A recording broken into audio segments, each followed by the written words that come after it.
Hey guys, John Polemy here, Actionable Intelligence. Today is Saturday, September 2nd, and this is the weekly market update. The disclaimer, anything that you hear or see on this podcast or video is not to be taken as investment advice. I am not a registered financial advisor. I cannot give you financial advice. Please do your own due diligence. It's your money. It's your responsibility. Okay, just a quick housekeeping note. I did raise the price of the newsletter to $179 annual. Some people did, quite a few people did take advantage to lock in the $150 annual rate. And so I thank you for that. Appreciate it. It was one of the best sales months we've ever had. And so we're grateful for that. And we welcome aboard the new members of the Actionable Intelligence Alert newsletter community. So just a couple things. If you're new, I'm trying to streamline things a little bit better, but I'm a one-man operation. I have a lot of things going on, so it just, just be patient. And you can always send me emails to john.polemy@gmail.com, and I will respond to questions or any issues you're having. Okay, let's get into this week's slides. So obviously, this is a big deal. I find it interesting, uranium traded above $60 a pound this week, which is very interesting. Interesting from the point of view that there isn't a lot of Twitter activity. So many people are burned out on uranium and kind of got purged or squeezed out, which is typical of what happens, right? We've been in this year plus consolidation. And so things weren't happening the way people wanted them to happen in their mind. And so they moved on to the next shiny object. And yet, the bull market continues. Again, this is a multi-year bull market. I don't really have much to add. I have no specific idea of why all of a sudden now we're starting to move higher.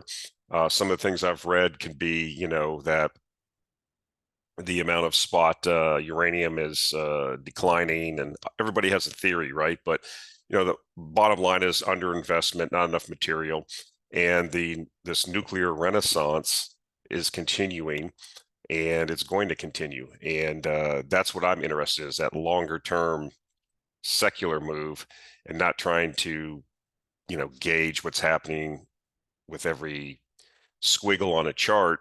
I mean, it's interesting to look at to see the trend. If the trend's in place, you just follow the trend, right? Trend following. But I have no particular insight as to why this is happening now.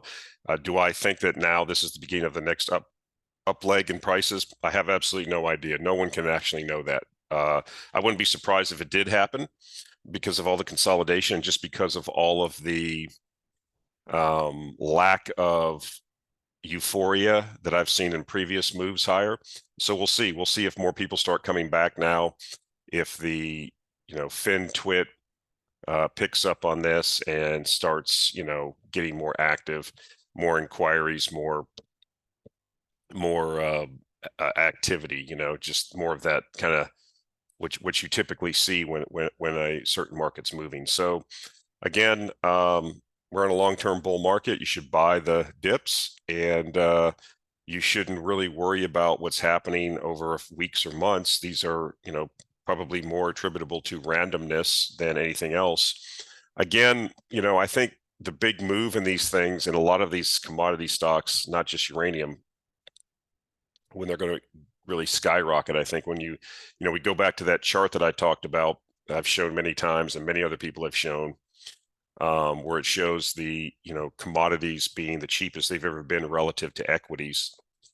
And I just think because of the underinvestment and the fiscal situation that the U.S. is in, and that a lot of the developed world is in with debt, that it's just going to lead to inflationary policies that are going to with this excess money creation, it's going to create an environment that's going to provide a further catalyst for the already present underinvestment that's taken place across the resource space. So this is good news. We'll see what happens. We'll follow the market. We've been doing that. I know a lot of the equities moved pretty substantially this week. I was pretty surprised, pleasantly surprised on what happened in my portfolio. And so we're grateful, and we'll see. We'll continue to hold and wait for further gains. This thing has a long way to go, and we'll see if this is in fact the next leg higher, if you will.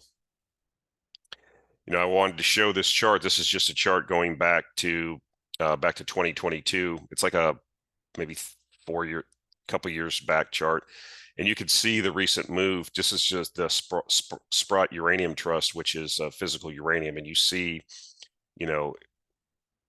we had this kind of range that we're trading in for well over a year, and now we've kind of broken out of that, and so that's very positive. This is a longer term chart.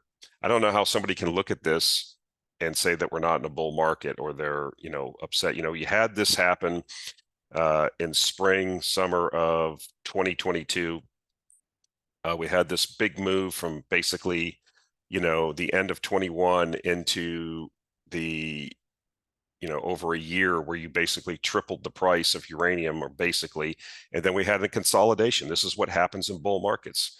I know you have this 50-week trend line above this 200. The 200 is moving nicely. This is classic bull market, right? You had this range that developed. You had this consolidation, then a range, consolidated, and now we've broken higher. So we'll see what happens over the subsequent weeks and months, but I would anticipate that this would probably be moving higher. There's nothing to do here except buy the dips and be patient.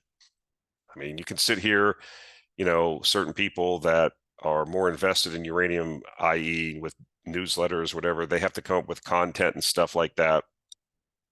I don't really have to do that. The case is what it is, and you just buy the dips. You're in a long-term bull market. So you have to understand that there will be, this is a pretty significant move that happened in a year, basically.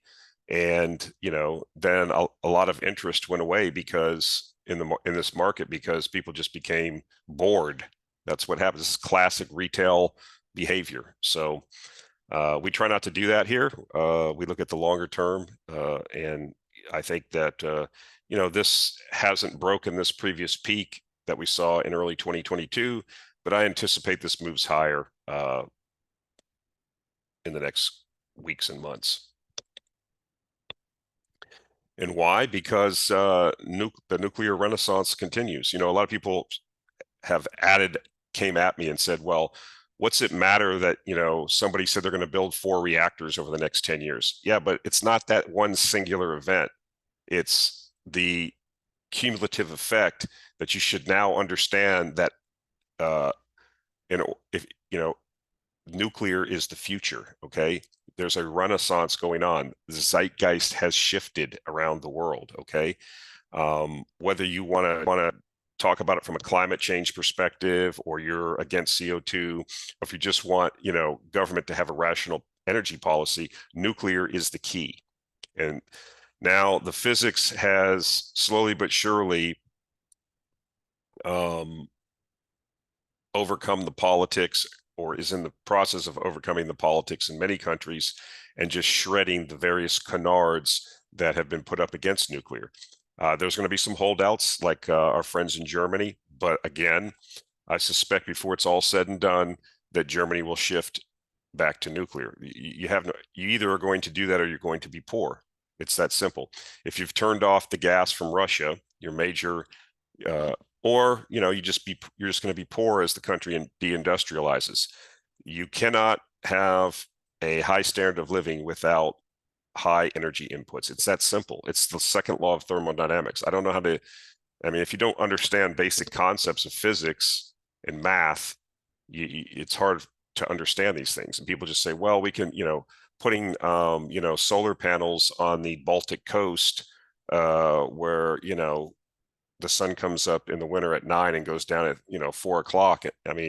Does that, you're going to power an industrial economy that way? That's not even, we've talked about this many times. And so here we go. The Czech Republic, Czech Prime Minister says that the Czech Republic will need more nuclear reactors, up to 4 in the future, and a huge amount of money will be directed there. It says, In a speech to open a conference discussing future strategy for the Czech Republic, Prime Minister Peter Fiala said that the country would need as many as 4 new nuclear reactors. So you just see this week after week after week, announcement after announcement. And this is just going to, the news is just continually being more positive, and it's cumulative. And so we remain bullish on uranium. There's not enough investment, as is the case in many resource sectors. And eventually, I think sufficient, if the price goes high enough, sufficient investment will be made, because the entrepreneurs and investors will see the opportunity and capital will flow there. So it just takes time.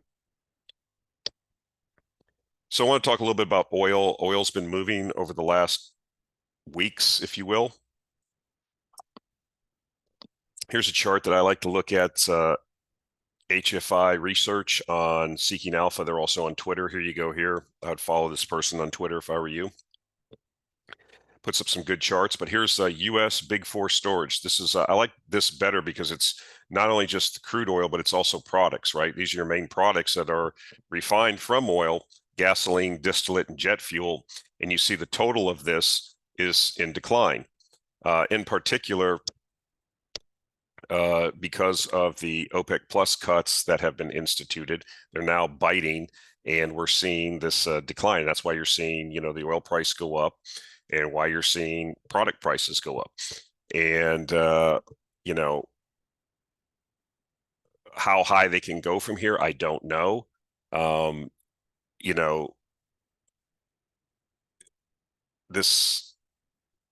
We don't know what the Saudis and Russians and Kuwaitis and the Emirates are going to do. I will get into some further slides where it looks like they're going to continue to cut or keep the cuts in place because they want a higher oil price. It's to the benefit of all of these folks to have a higher oil price, but not too high of an oil price that demand gets crimped, or you kind of blow the embers of the of the shale patch to get some quick drilling going on in the oil patch. The thing that I would recall is that something's happening here that I'm thinking some more about. I'm a big fan of Goring and Rosenzweig, and they did an extensive amount of work. If you go back, I think it was either the previous quarterly update that they put out, the paper that they put out every quarter, but it had a big discussion about the peaking of shale in the U.S. And so inevitably, because of Hubert's peak, any field will eventually reach its maximum production, then go into decline. Now that you have like the Eagle Ford and Bakken, and now the Permian coming up to its peak, this is going to shift more of the control of pricing and the oil market back to OPEC plus. And then you couple this with the whole BRICS thing. This is why we're following this whole development in BRICS. It's very important, as we pointed out in one of the previous weekly videos and discussions, was around the fact that if you look at the countries that are joining BRICS, it's the majority of countries that control oil, and oil is the lifeblood of any economy, whether people like it or not. And so this is very important to watch. And so, we own oil stocks in the portfolio. I don't want to confuse people. I mean, when we talk about things in these weekly videos, I'm reporting the news. But if you see in the portfolio, we've been steadfast in holding various oil stocks that we think have upside, and we've had them for a long time. And they continue to perform well for us, in addition to various service stocks, both onshore and offshore. And so we're getting the full benefit of this. Again, the comments that I make week to week are, again, just discussing what's happening from a 30,000-foot level. To really understand, how I'm applying this, you have to take a subscription to the newsletter. So I think people do get confused sometimes. They say, well, you're saying one thing, say, no, you said that oil could go to 50 before it goes to 150. Yeah, I mean, you have to assign probabilities. How bad is the recession going to be? I'm still in the boat of a recession, but I am seeing green shoots now. We're seeing rate cutting happening around the world. And so, there's a constant evolving dynamic that has to be taken into consideration. I don't try to, I've made the mistake earlier in my career wedding myself to one idea. These are cyclical markets when you're dealing with resource markets, okay? And so most of the big gains, the easy gains were, it was easy to buy oil when, you had the headline when oil traded for negative 47 and you were, had any kind of common sense, you knew oil wasn't going to go away. And that was a bargain of the century. That's why we did have the 10 baggers coming out. It's more difficult now because it's not so obvious what's going to happen. There's a lot of different things affecting the oil price, and there's a lot of dynamics in place, political, economic, and you have to be aware of those. You can't just say, well, I'm just going to buy oil, buy and hold. It doesn't, you're not going to maximize your returns that way. And I'm not saying trade it, but there are cycles. It's cyclical, and you have to understand where you are in the cycle and what's happening, and assign probabilities to, what could happen. It's not a zero probability that the oil price could drop. It's not a zero probability that the oil price could go to 150, but there's different, depending on what's happening in the market. If the Saudis continue to hold these cuts and inventories continue to draw, the price will go up. But at some point, the price gets high enough where demand begins to get crimped, and you bring on new non-OPEC supply. I mean, these are things that you have to think about. So what is that dollar amount? The U.S. economy, the world economy, I would argue, can't function at $150 or $200 barrel oil. Can the oil price go there? Yes, the probability of that is not zero, but it's not that high either, in my view. Do I think it will get there at some point? Yes, I do. I think it will spike and we'll see an all-time high price in the oil price. Will it stay there? No, because the economy can't function there. So I hope that kind of makes sense. That's why we have to watch what's going on. We have to distill the information, take in the information like a funnel and distill it down. And then, what does this really mean? So you see, the price, Brent 88, WTI 85. This is real great for the offshore service stocks. They exploded this week higher. A lot of the companies I hold are doing very well. Lots of good news coming from the various offshore stocks.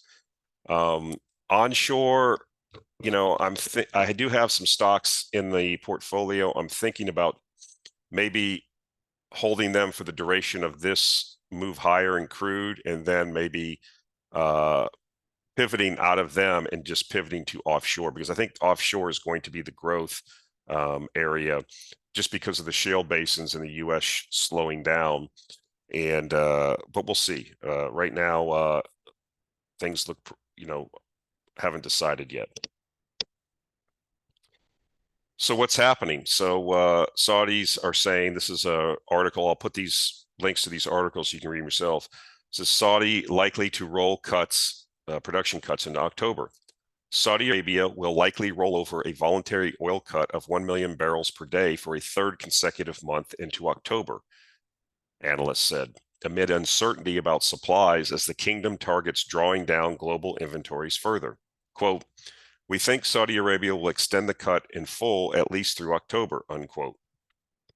The kingdom is adopting a cautious approach after the weakness in oil markets over the first half of the year, and will want to see global inventories significantly decline before starting to unwind the additional voluntary cuts. The one thing I would say, if you're interested in tankers, this is going to soften tanker rates, not having the supply on the market, which we're already seeing softness in the tanker market in the stocks, but I think it's going to lead to a buying opportunity. Eventually, these cuts are going to be reversed, and then you're going to see, nothing. You haven't seen an upsurge in new tankers, so you'll see tanker rates. That's just one thing to think about as a derivative of this news. Although the price of oil is going up and it's beneficial to oil-producing stocks, it's negative to tanker stocks because the volumes are less. And so here's Russia chiming in. They're saying Russia has agreed with OPEC Plus partners to reduce the export of oil and will announce the new main parameters next week, Deputy Prime Minister Alexander Novak told President Putin on Thursday. Russia, the world's second largest oil exporter, has been cutting output and exports in tandem with Saudi Arabia on top of existing OPEC plus reductions, so the signal from Moscow indicates both nations may extend those voluntary cuts in October. Putin asked Novak, his point man on oil, at a televised government meeting if he had agreed with OPEC plus partners to reduce the supply of oil to world markets. Novak replied, "We have agreed, but we will announce the main parameters next publicly." So I think these countries, really control the oil price, especially, this whole idea. What happened to the idea that the U.S. was going to be energy independent? They drill, baby, drill. Okay. We were going to get, I remember the articles, we were going to have 20 million barrels a day of oil production in the U.S. And it was just, we were just going to flood the world with oil. And we now see that, as things start peaking out, you see the amount of drilling rigs operating has stagnated, went down over, the last several weeks and months, and is stagnated now at a lower level. The argument will be made by commentators, well, rigs are more efficient. That's true, but, we're not seeing big increases because why? A lot of the players now are not going to invest and drill out all their inventory when the main idea is to pay down debt and return cash to shareholders. A higher oil price benefits a lot of these publicly traded companies here in the U.S. also, and helps them maintain what is their current directive, which is return cash to shareholders and pay down debt, not drill, baby, drill. And so, you have to ask yourself, people are going to do what's in their own self-interest. If these cuts continue and we draw down further supply, then we would anticipate the price would move higher through the end of the year. And so this will be interesting to see. I kind of want to look at this from also, I don't want to get too far into it in this video, but think about this is really beneficial for the Russians as they the Saudis have an agenda. They need money for their reinvestment plans that they're doing internally in Saudi Arabia, and how MBS is trying to transform the economy. So he needs a higher oil price. He needs that revenue to do the things he wants to do. The Russians want to, tighten the vice politically on the Western Europeans and the U.S. I mean, $4 a gallon gasoline, $4 plus a gallon gasoline in an election year isn't going to work for Mr. Biden or whoever the Democrats put up.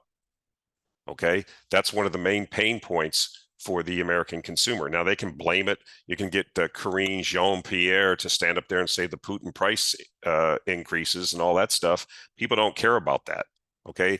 Because people are going to understand they don't want pain, okay?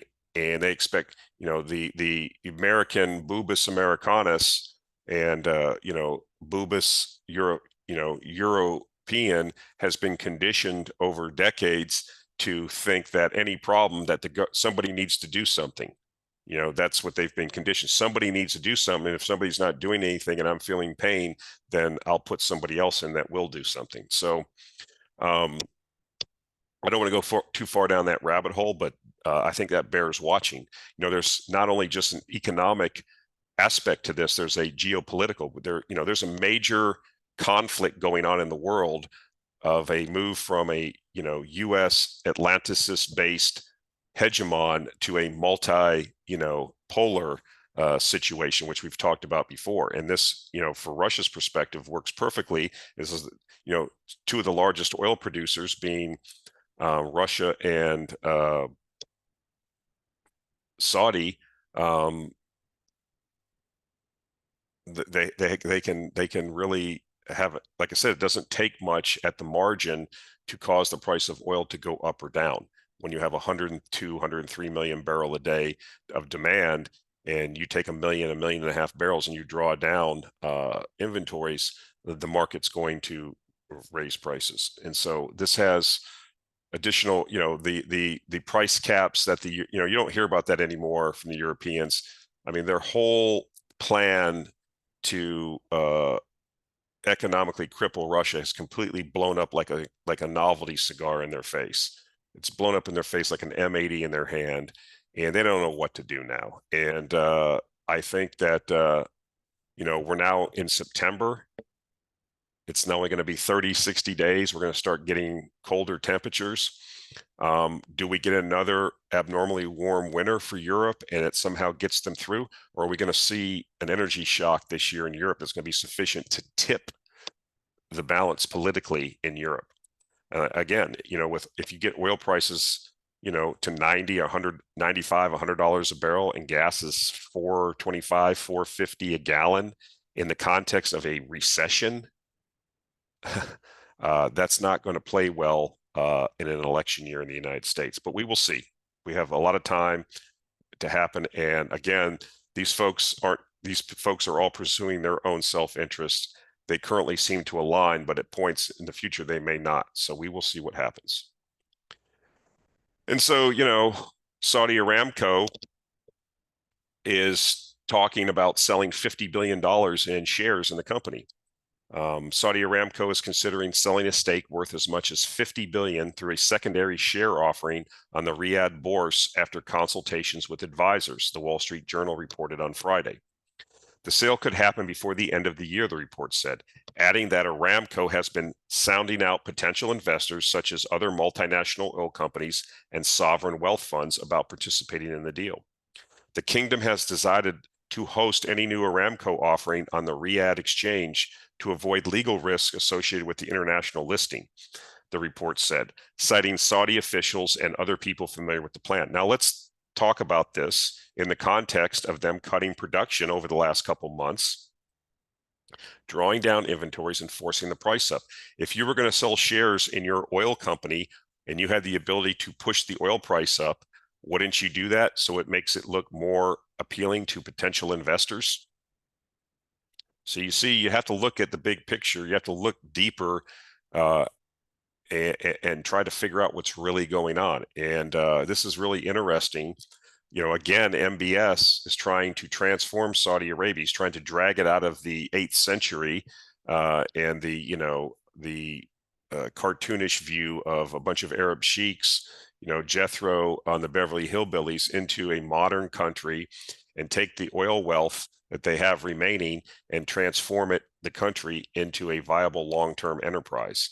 And so they're going to do things to keep the oil price as high as possible to get as much revenue as possible without damaging demand. It's very, tenuous and precarious balance to get the maximum revenue to accelerate their plans. And so, again, if you're going to sell shares and they're considering doing it by the end of the year, supposedly, that's only 3 months, then certainly you would want the oil price to be elevated during the time when you're trying to sell shares. That would help.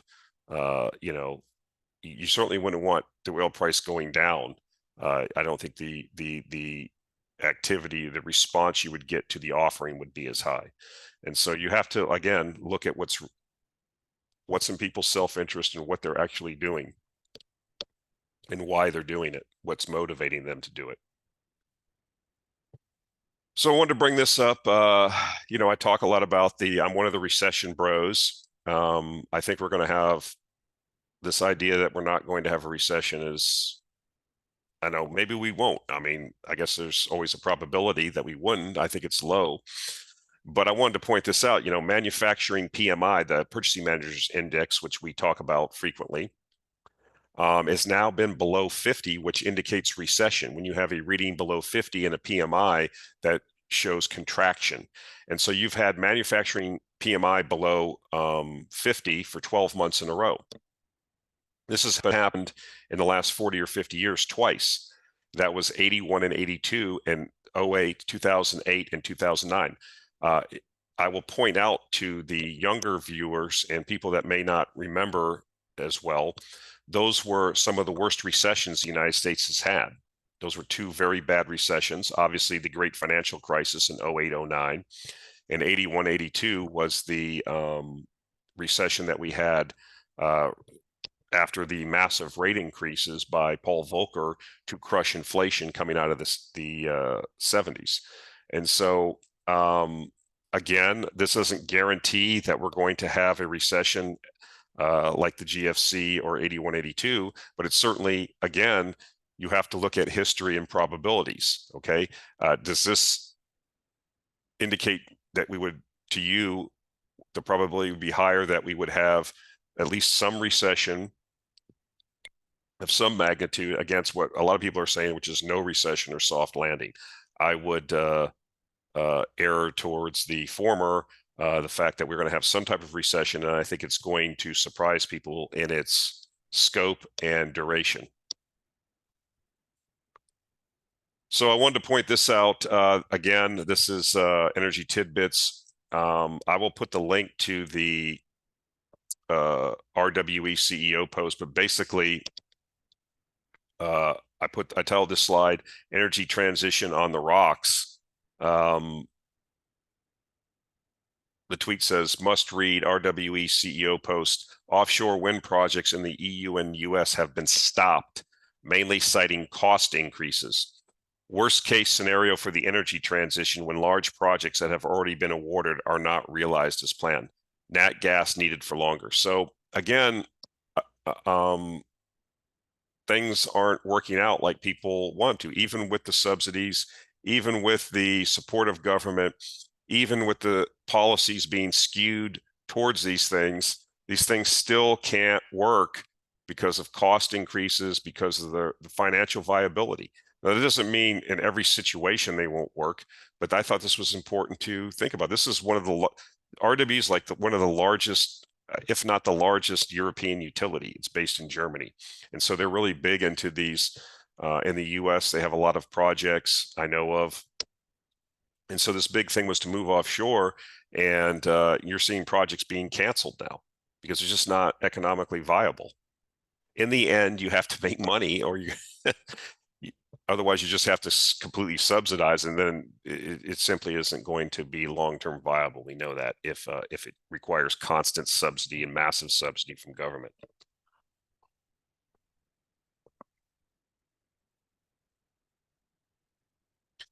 So here's from Mark Nelson. This is another guy I would follow. He's a big nuclear guy. He's really super intelligent on not necessarily uranium investing, but just nuclear power, like a nuclear engineering thing. And so he talks about it here. His tweet: Danish global wind champ Ørsted, which is a very large, well-known wind company in Europe, lost 25% of its value yesterday. That's in one day. Why? Offshore wind in North America costs as much as nuclear without the key advantage of making steady energy for 80 years plus after being built. Today, Denmark since its first ever nuclear energy consultation. So it says that Ørsted shares fall 25% after it reveals troubles in its U.S. business. Almost 7 billion euros wiped off value of world's largest offshore wind company over possible $1.8 billion write-down. And I don't show it on this slide, but further down, there was another part of the tweet where he talks about Denmark putting together a commission to talk about nuclear energy. Denmark is probably at the forefront, has been at the forefront of wind power technology for 50 years, since it came into being in the 70s. They were always at the cutting edge. Vestas, Ørsted, these companies, massive support there for in Denmark for this. And now, they're putting together a commission to study nuclear power. Why? Because nuclear power is the cheapest, best, most advanced, best power that you can have. Okay, and people are realizing it. It's happening, and so you look at the stocks of various renewable energy companies, and they're not doing well, and they're not going to do well because they can't compete.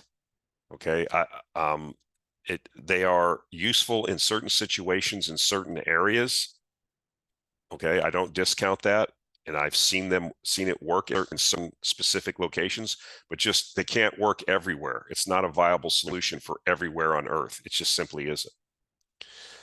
So now we're seeing some of the fallout from this, and I think it will continue. And I think this will eventually, again, when you even have Denmark convening a commission, putting together and saying, "Look, we have to investigate nuclear power," I think that says something.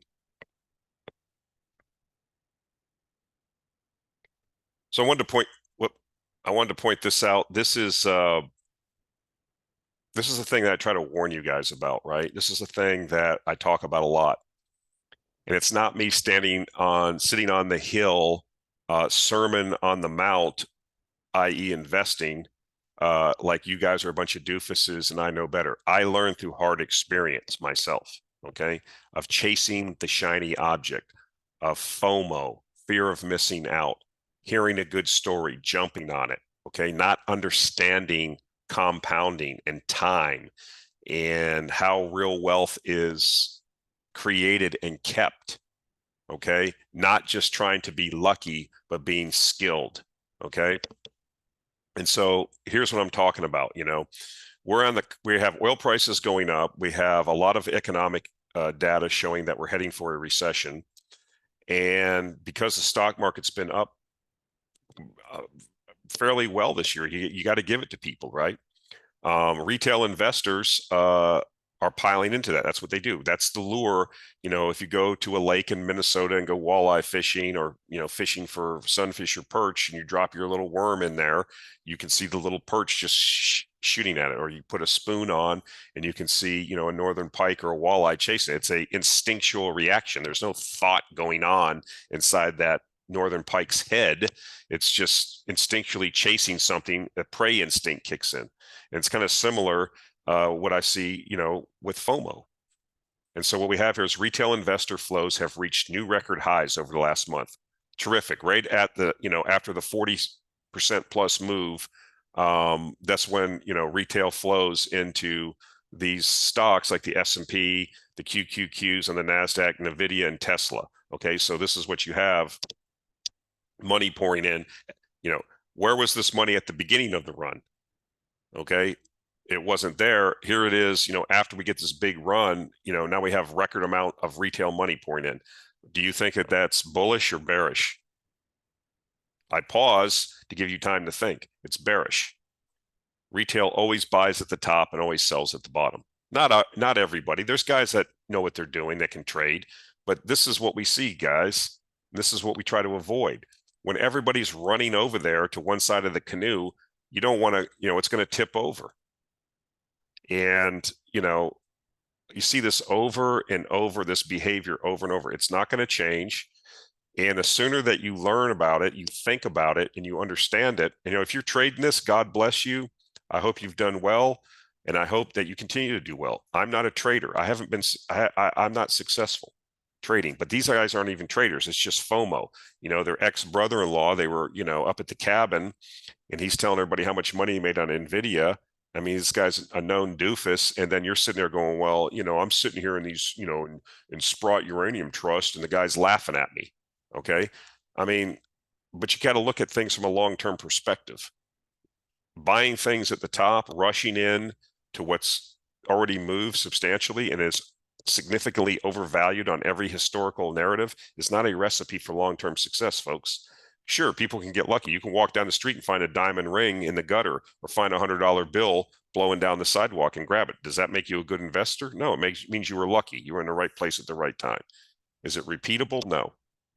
What we're trying to do is create a system, a thought process that allows us to repeat the same thing over and over, which is to look for things that are undervalued, that are mispriced, that have a catalyst, something that's going to cause the market to relook at it and say to itself, this is mispriced, and the situation, the catalyst that's in place is going from, terrible to less bad. That's a big part of what I'm trying to do. And I think that you're going to be more successful doing that. If you're buying things that are significantly overvalued, your long-term returns are just not going to be there. That's why we put up that GMO forward returns forecast. And it shows that the U.S. stocks are so overvalued that your 7-year annualized returns are negative based on the current overvaluation. So, like I said, I'll be with you if you are successful in trading this and you've made a lot of money. I don't begrudge you, but I don't know how repeatable that is for most people. Probably not. So again, I was on vacation this week actually picked up a small little stuffy nose thing traveling. I hate traveling in these airports. There's so many people that travel that they know they're sick. You're sitting there. I mean, it's just a complaint I have. If you know you're sick, don't travel. But people figure, well, I got, $400 on this credit card. I'm just going to go and they're coughing and hacking on everybody else. It's just how it is. It's just something. So you end up picking up these things again. I'm just going to mention this. What did I do? As soon as I start feeling this, I already try to get out in the sun and get my vitamin D levels. I'm a big advocate of going off track here a little bit. I just want to mention this, especially as we head into the flu and cold season. How do you protect yourself? Immunity health, right? Getting enough sleep. Make sure you get enough sleep, guys, please. That's one of the key things. Secondly, keep your vitamin D levels up. Go to your doctor and tell him that you want your vitamin D level checked. Okay, there's a certain threshold that you need to maintain for optimum immunity health, and most people are not there. Okay, they don't spend enough time in the sun. I'm not saying go out and lay at the pool for 4 hours and get cooked, but 10 to 15 minutes of sunlight a day. I'm not talking about on your arms. Go outside in a place where you can do it. Take your shirt off and absorb 10 minutes of sunlight. Okay, it's not going to give you skin cancer, more than likely. But it's going to stimulate your body to produce vitamin D, which you need. Okay, and we know if you can't do that, you should do it anyways. You should supplement, and there's a certain way to supplement vitamin D with K2 for maximum absorption. I'm not going to get into all that. That's what I do. You keep your vitamin D level up and it keeps your immune health up. Okay. So that if you do get exposed to different respiratory viruses, of which there's 200 of them, you're liable to get not sick or less sick. Let's put it that way. And then, you can buy ivermectin over the counter in Tennessee. There's people on Gab that have advertisements. They sell it. They'll send it to you. You don't have to go to India. They already get it over there from India. I don't know how they do it. I'm not going to ask them, but you can get it without a prescription. And, as soon as, I take it prophylactically when I know I'm traveling like that. I know in advance, weeks coming up. And I think it's helpful to, to do these things. And if you just ignore your health, then, sleep, making sure your vitamin D levels up. I take a lot of vitamin C. I like that. I'm a big advocate for that. So it's something to look into. But anyway, getting back to this, the economy, the economy, when I was in the airport yesterday waiting, I had to get there a little early.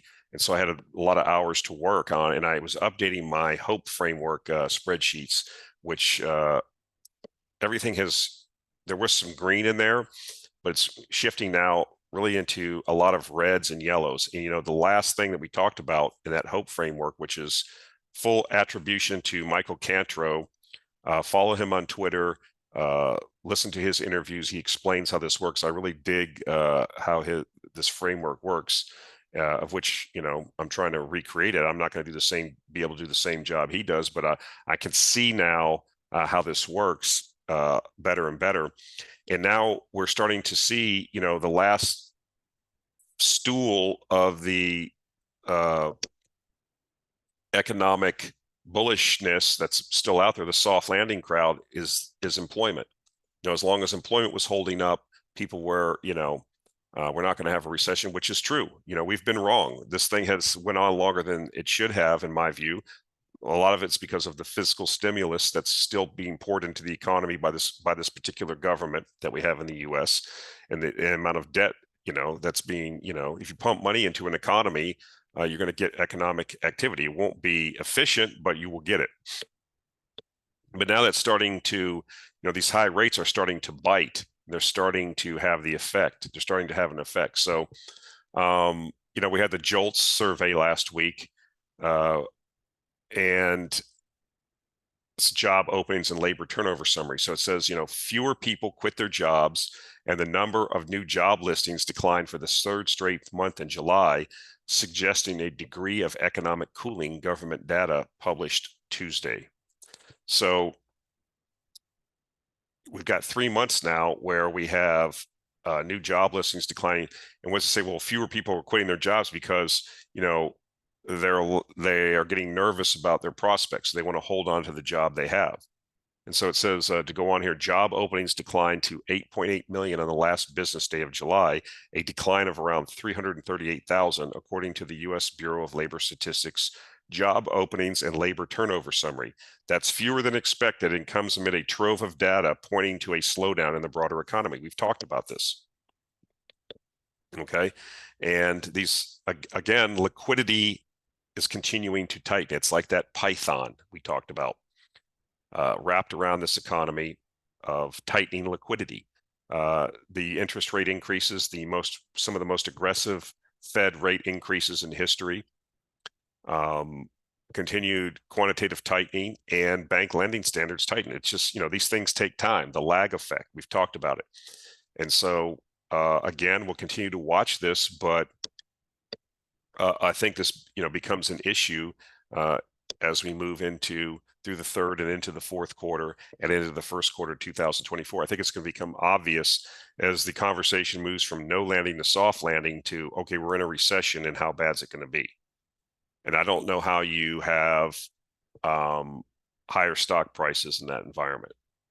That's why I'm not bullish on the overall stock market. I am bullish on certain areas of the market, which I think will continue to perform. Add to the fact, don't forget the fact we just got done talking about the Saudis are deliberately trying to get the oil price up, okay? And the Russians also. And so this is in the context of higher oil prices. What happens if oil goes to 90, 95, $100 a barrel by the end of the year or the first quarter? Is this going to be bullish for the U.S. economy or bearish? So consider these things. We'll see what happens. Again, we've got 3 straight months now of this happening. So we'll see what happens. But employment is that last component of the framework, and once it gives way, then a lot of other things will start happening, and you'll get a slowdown. I mean, we've pointed it out over and over about people living on credit cards now. Credit card debt over $1 trillion. You have the student loan forbearance ends at the end of this month, I believe. I believe next month it starts. You've got a lot of things that are going to potentially crimp consumer spending and make things more difficult.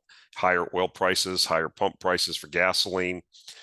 So it'll be interesting to see what happens. But I think now, again, the rumblings around the volcano, the earth, the tremors, more and more activity of lava coming out, should be indicating to you what to do. Again, there's nothing wrong with sitting there and holding cash. Cash is good right now, okay? Again, you're getting over 5% in short-term treasuries, treasury bills to do nothing, to wait. So, that's what I've been advocating. It's not fun. It's not exciting. It's not the shiny object. But, at some point, I believe that the economy is going to crack. We're going to get substantially lower asset prices in the general market, and there's going to be tremendous bargains available. And that's how the real money is made. So again, here's a good chart from U.S. Global Investors. Only 10 stocks responsible for 82% of the market's appreciation this year. And here they are, right? And they're all very, very overvalued. And so the rest of the performance of the S&P is, in 18% of the rest of the stocks. So this is not sustainable just to have 10 stocks driving the market higher. These things are all overvalued. That doesn't mean they're bad companies. I mean, Apple's probably the best franchise on earth. Microsoft's a tremendous company. Amazon, these are all top companies, but it matters what you pay for something. This is the thing I keep drilling into people's head. If you're overpaying for it, what you buy an asset for really determines if you're going to have a profit in it or what your return is going to be. I like following this Amy Nixon. She's pretty good on real estate here in Texas. She talks a lot about Airbnbs. When the Airbnb bros finally throw in the towel and start selling all these properties, that's going to lead to an economic slump. She was, I think, interviewed on Wealthy on a few months ago. Anyways, average U.S. new home payment, $2,750 a month. That's the effect of 7.5%, 8% interest rates. Median U.S. take-home pay, $4,500 a month. So that's crazy. That's over, 50% of people's average take-home pay. And then she says here, seriously, how are people supposed to do this? They're not. And that's why, you're having issues in the housing market. Prices haven't come down because so many people locked in low rates. Nobody's going to sell their house. And then where are you going to live? You're either going to pay an exorbitant rent to rent a place, or you're going to have to go buy another place. And then you're going to roll off, a 3% mortgage into a 7.5% or 8% mortgage. People aren't going to do that. And so something's going to eventually break. And I think, again, as employment deteriorates, as I suspect it will, as the lag effect continues, as the python continues to constrict, slowly but surely, then you're going to see more. At some point, people are just going to say, well, I can't, I'm not working, I can't afford this. And then, it's going to be tragic for a lot of people individually, people losing their homes, kids have to be, I mean, it's, I don't know how bad it will get. I have no way of knowing. Maybe nothing will happen. Maybe the soft landing will happen.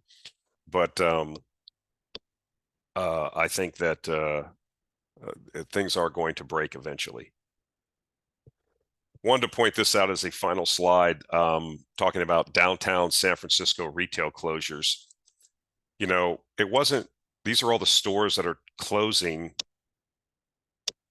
in downtown San Francisco. I've never been to San Francisco. I don't really know where all these places are, but these are like some big names, right? Nordstrom's, Abercrombie and Fitch, H&M, DSW, and they're just close. Saks off Fifth, Nordstrom. So a lot of this is because of the pandemic, and a lot of the companies that were based downtown, the community of people commuting there and working and shopping. But it's also because of, just the disastrous policies that are being followed in a lot of these progressive cities. Okay. And so here we go again. If all this moves out, what's the point of living down here? All these people like to live in these cities, because of all the shopping and restaurants and cultural activities. But if all you have left is urban decay and dope fiends and, dookie on the streets, what's the point? No one wants to live in that. I don't care how progressive you are. I was watching a video of this young white college-educated woman in San Francisco trembling on TikTok. It was, somebody put it on Twitter. It was a TikTok video. How she was walking down the street and somebody just walked past her, called her the B word, and spit in her face. And she said, I'm scared to even go out. I don't go out at night, and now I'm scared to go out during the day. Well, why are you living there? This is the definition of stupidity in my view.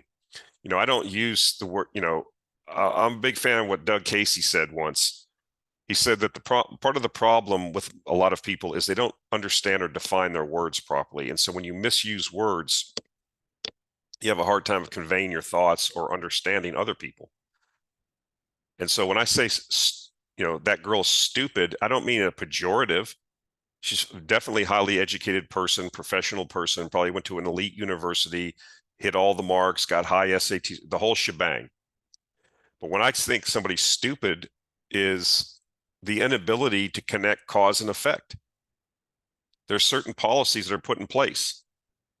I can fix the problems in these inner cities in a week, but it's not politically possible to do what's necessary to fix them. There'll be people won't allow it. And the things that are politically possible won't fix it. And so have fun walking down the street and having a dope fiend or some mentally deranged person spit in your face and call you names. Maybe, hopefully they didn't have hepatitis or something. I don't know. But where I live, that doesn't happen.